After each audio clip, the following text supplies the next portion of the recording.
এই প্রবাসে নতুন যারা আসছেন তারা সহজে হাল ছাড়বেন।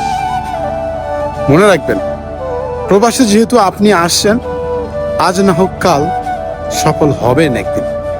শুধু সময়ের অপেক্ষা, একটু কষ্ট করতে হবে।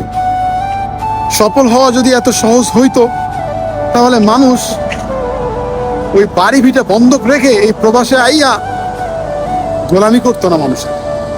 এই প্রবাসে অনেক ধনীর দুলাল পইরা আছে নিজের স্বপ্ন পূরণ করার জন্য, অথচ দেশে কিন্তু তাদের কোটি কোটি টাকা পইরা আছে, তবুও নিজেকে সফল করার জন্য, নিজেকে প্রতিষ্ঠিত করার জন্য এই প্রবাসে পাড়ি জমায়।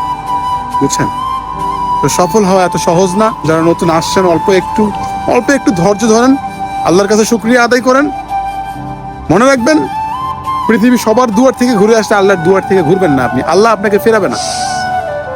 আপনি, আমি, আমরা মধ্যবিত্ত যারা, তারা কিন্তু সবসময় ঋণ করেই প্রবাসে আসি। আমরা অনেক কষ্ট করি, অনেক পরিশ্রম করি, এরপরেও কিন্তু আমরা সফলতা পাই না। আর একটা জিনিস মনে রাখবেন,